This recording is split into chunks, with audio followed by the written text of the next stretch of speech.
celebrating almost 3,000 years of our history.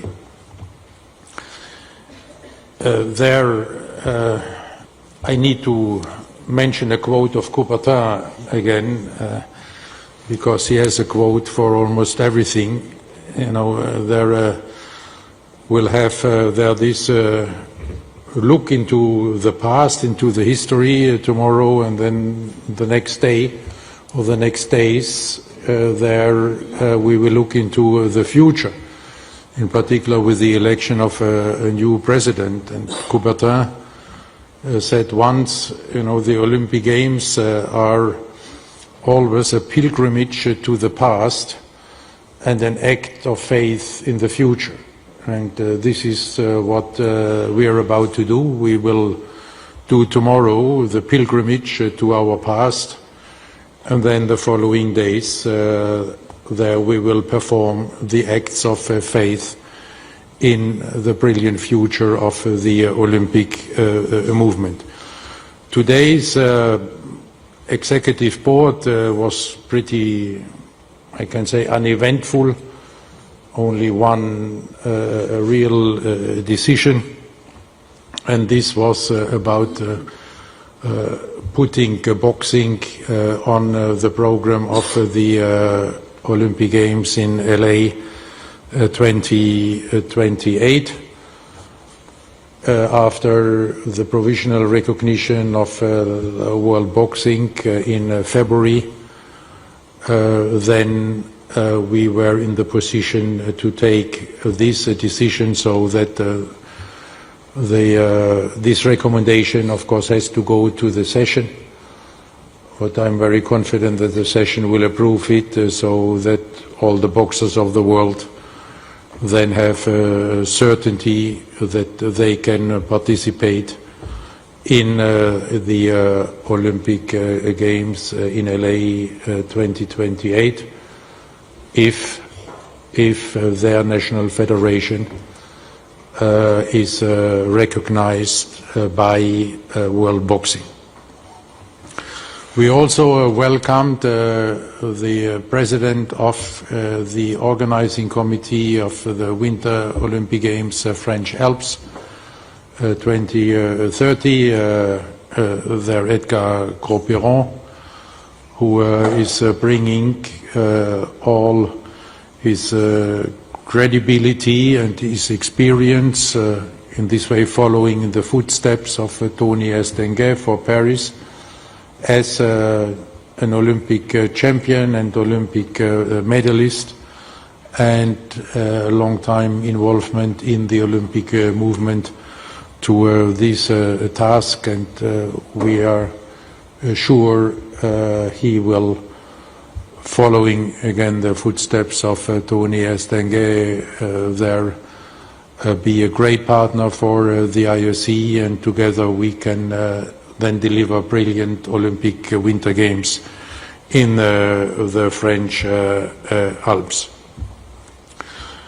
Concerning Olympic Winter Games, we also heard a very precise and very encouraging and promising report about Milano Cortina 2026, in particular with regard to the very successful test events, which were highly appreciated by the participating athletes and also by the respective international federations.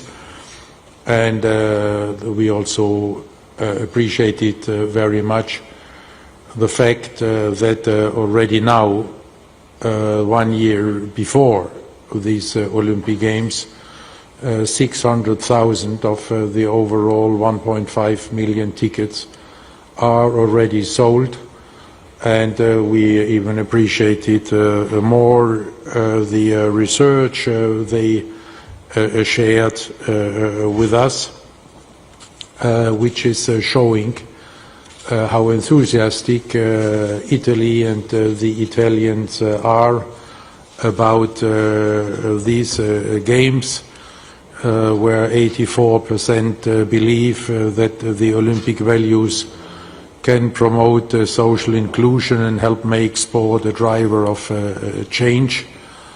And then in particular it confirms what we have seen from the numbers in or with regard to Paris 2024, that we have indeed reconnected with the youth, with Gen Z, who is in this study concerning Milano Cortina, showing the same level of appreciation for the games as the average of the overall population, while in Paris the appreciation of Gen Z was even higher than for the average of the population.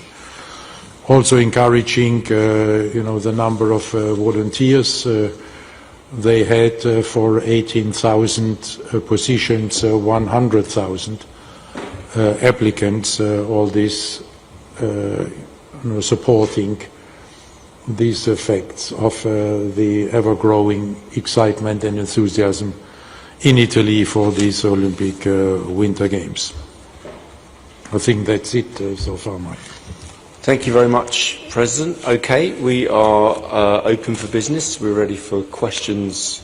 If you have them, I can see Carlos coming first. Yeah, Carlos, question away.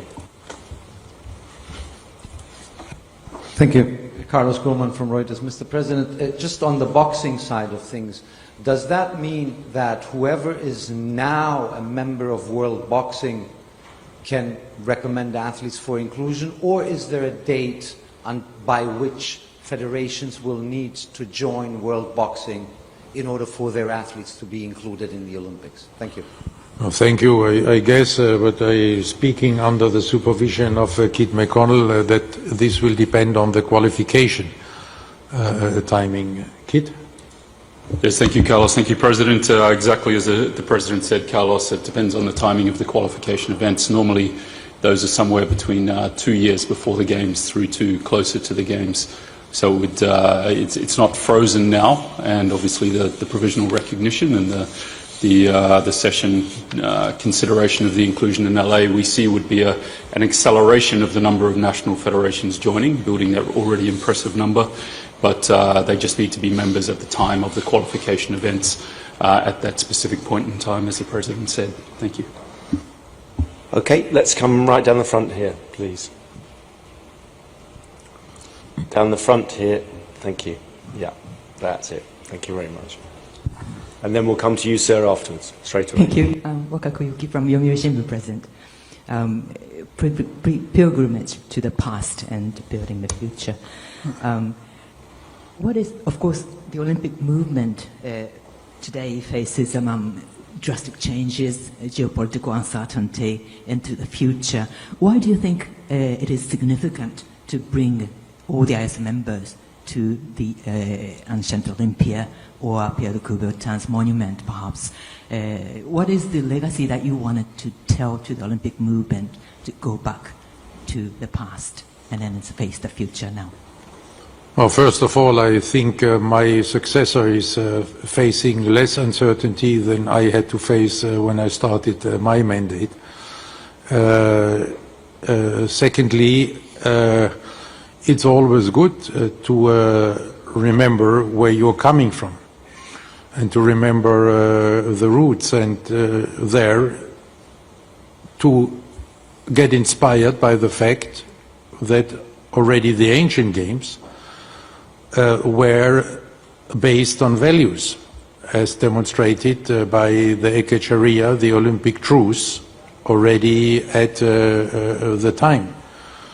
But also to be conscious of how fragile the games are. You know, they were enduring 1,200 years in history, and then when the politics and commercialization took over, when the politics and commercialization became priorities, they perished into oblivion for almost 2,000 years. And I think this is something we always have to have in mind. And what is how fragile the Olympic Games, by all the financial stability, relevance we have gained in the world is, and always to put values first, because this is not only the mission, this is also the conditio sine qua non for an enduring Olympic movement and Olympic Games. Yeah. We're going to go straight back there, and then we're going to come to Graham Dunbar. Christoph Becker from Frankfurter Allgemeine Zeitung. Mr. Bach, I have a question, well, actually concerning the financial stability, because we couldn't help but notice there were quite a few contracts signed in recent weeks. Could you elaborate a little bit, A, on the financial stability that is provided through those contracts, B, to the timing of signing these contracts? Do you find it helpful to get this done before the new president is elected? And C, do you see any influence on the session and in particular on the election process by those contracts? Thank you. Thank you for this question, which gives me the great opportunity to repeat all the figures you should be aware of. That during my presidency we have achieved a 60% growth in the commercial revenues there, and that already now at the beginning of this Olympiad we have secured $7.5 billion US dollars after finalizing the last Olympiad just a couple of weeks ago, with an overall commercial revenue of $7.7 million, and still having a number of media rights and open, and a number of other interesting opportunities in the pipeline. So we can already now say also in the next Olympiad there will be a growth in the revenues, and it will not stop in 2028 because for the period after we have already secured I think it's 6.9 or 6.7 billion dollars. And even for the period after, for 2032 to 2036, we have secured already $4 billion US dollars. I think that's numbers which speak for themselves. If you, in particular, if you look at the overall environment. And if I look at my colleagues in other international organizations who have there to face significant decline, with the exception of maybe FIFA, but if you look at all the UN organizations and other NGOs like the IOC, I don't think that anybody can demonstrate such a financial stability. And this contract with Comcast NBC is the result of a negotiation which is going on for I think almost a year, if not more than a year, and where the executive board has always been informed about the process and the progress in these negotiations, and has encouraged us to follow this up, because we could with this not only ensure their financial stability. We could also ensure that in the United States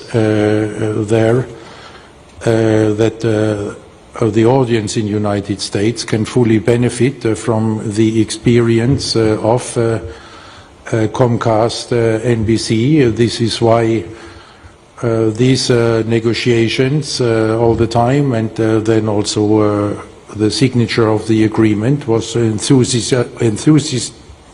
was very much supported by the United States Olympic and Paralympic Committee. And we could also make sure with this partnership what we made sure with a contract we had with Comcast at the beginning of my presidency, that where we changed there from NBC to Comcast, and we changed at the time from EBU to Warner Brothers, because we wanted to have, and we want to have, gatekeepers who can serve the audience on all platforms, whatever the development for the future is, whether the percentage of the audience on linear TV stays as it is, whether digital is gaining more and more ground, or whether this is happening in parallel, or whether it's about streaming, where Comcast, NBC is also they're in the position to provide through Peacock the US audience with fascinating images from the games. Okay, we're going to go to Graham here first.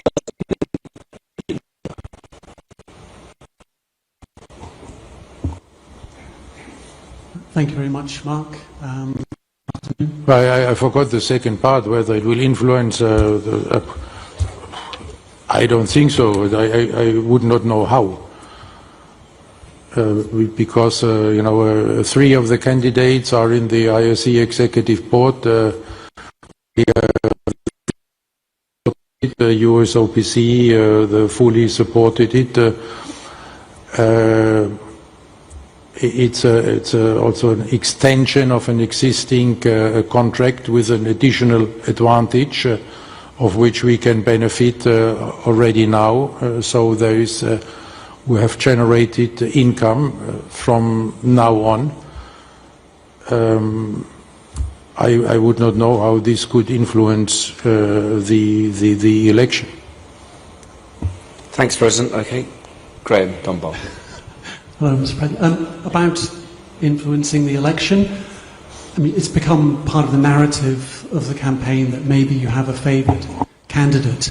Can you just say today whether there has been any lobbying or campaigning or advising on your behalf towards any of the voters that would leave any of them of a mind to be comfortably satisfied that you were trying to steer their votes towards Kirsty Coventry? Well, what I felt obliged to say about the profile of my successor, I have said in Paris, explaining my decision. Why, beyond the reasons of good governance, I think it's the right time, because it's new time which require new leaders, and I have nothing to add there to this. Okay, next two, and then we're going to come down to Xinhua. Hallo, Herr Bach, Markus Hamm hier vom ZDF, ich grüße Sie und alle da oben. Could I speak in German actually, or? We don't have translation, so Okay, no sorry. Worries, no worries. Yeah. Mr. Bach, it's 12 years time now. You speak about facts and figures, of course, and your period, but how do you actually feel going the last steps of your presidency, and how do you actually feel of, ending your career and those 12 years? How is it for you personally? I feel very relaxed for two reasons. The first reason is it's the first period during all my presidency where I do not have an existential problem for the Olympic movement or the Olympic Games on my desk. What I had during all the 12 years ahead of every edition of every Games I have been presiding. And secondly, I feel very relaxed for the reasons I gave in Paris. I feel that I have given to the Olympic movement what I could give. In German, we would say, ich bin mit mir im Reinen. This is in fact a very good feeling, so you see me relaxed. Thank you. Okay, we're going to take two here. Is it two? Just one. Okay, gentleman here. Thank you very much. Yeah. I have one question to Mr. President. Tomorrow the session will begin in the Asian Olympia. When we stand there, we look past, we know where we come from. And we look future, there are many challenges.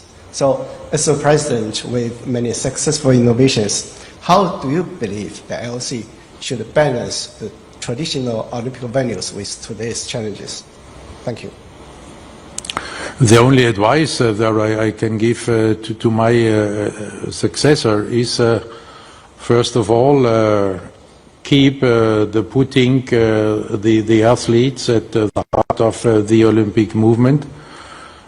Secondly, keep the unity of the Olympic movement. Well, unity does not mean that everybody must have the same opinion, but unity means that all are committed to the same values.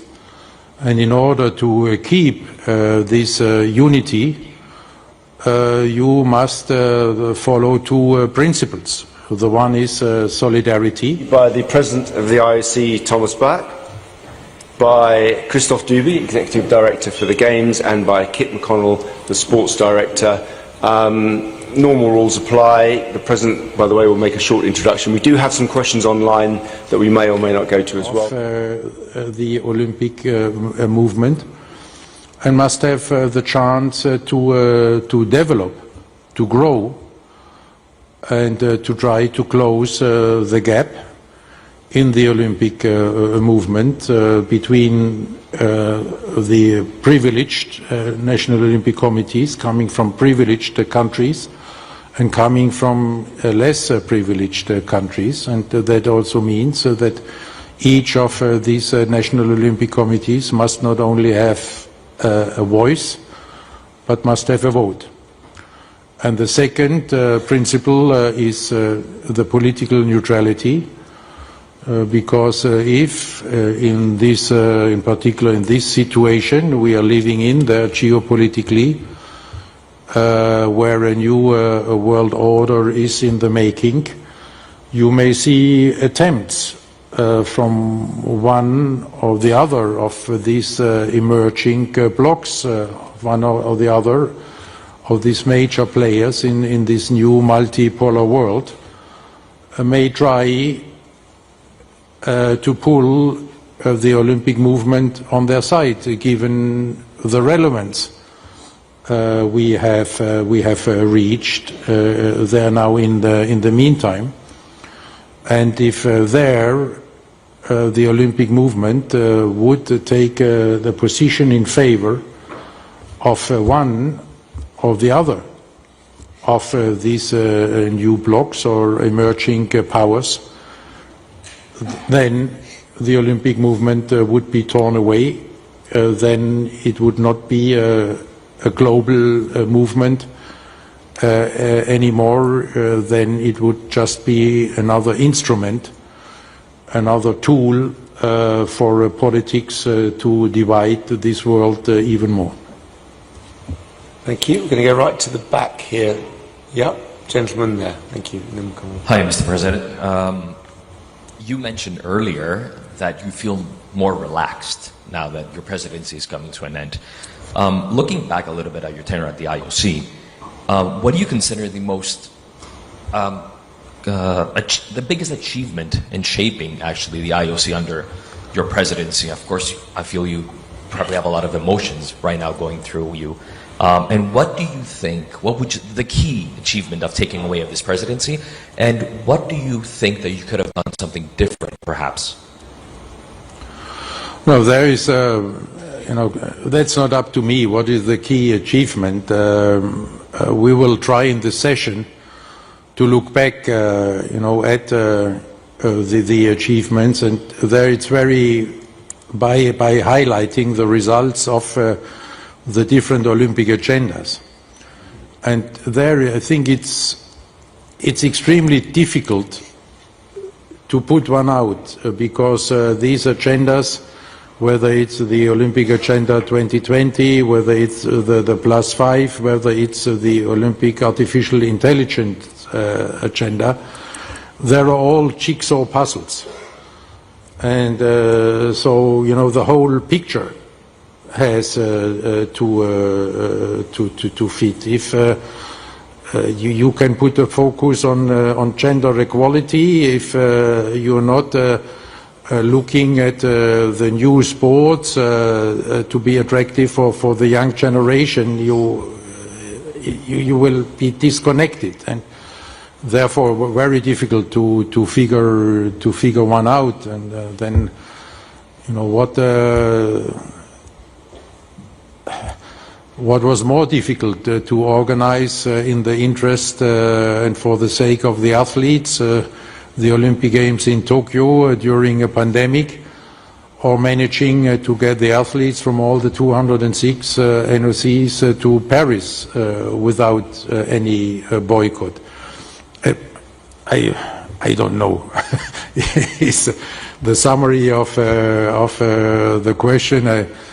I can only ask you then maybe to follow the presentation of Olympic agenda, and then you can choose one, and I will agree then with your choice.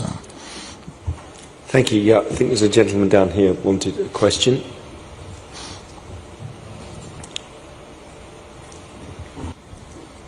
Thank you, Mr. Bach. Robert Kemper, German TV, ARD. I have one question to the situation with Russian sport.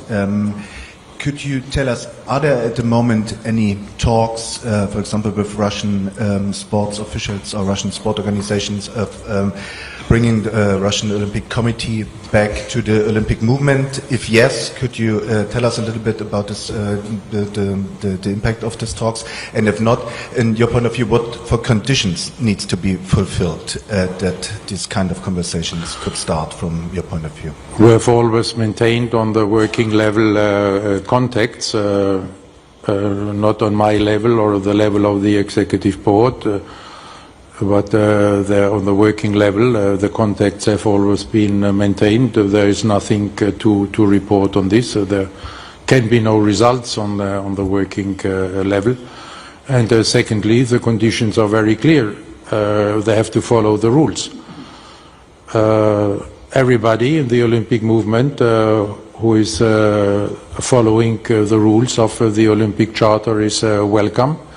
And everybody who is not following the Olympic Charter is not welcome. So the ball is in the court of the Russian Olympic Committee.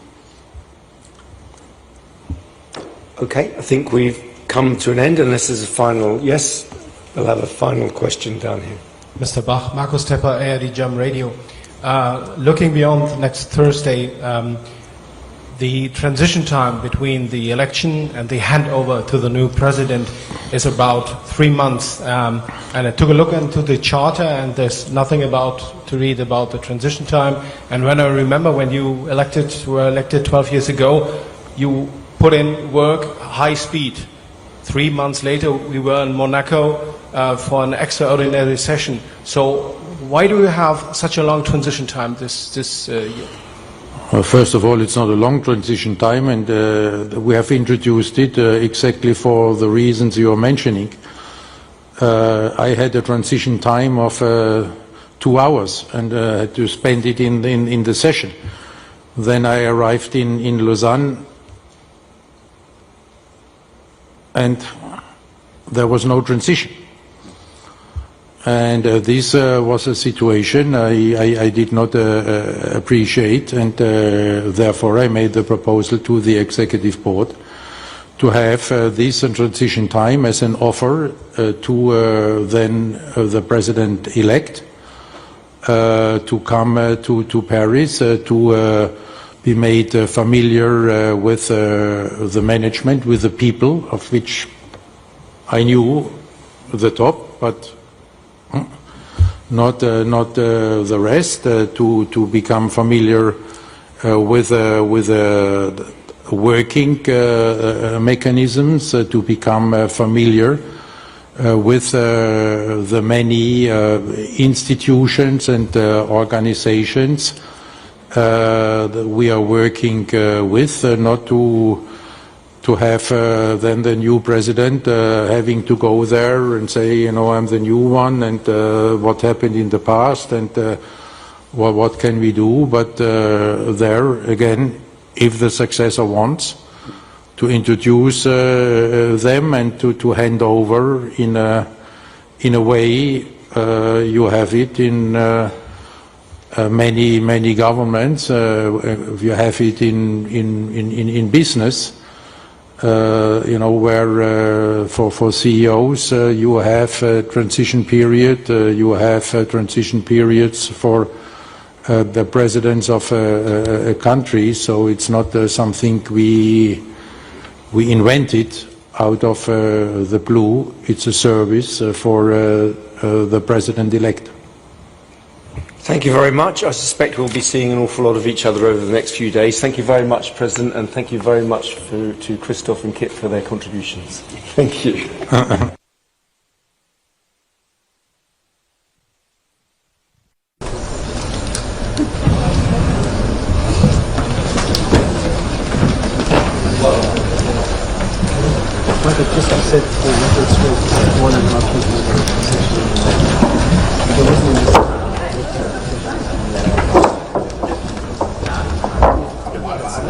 On that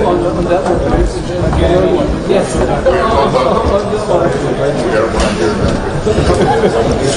So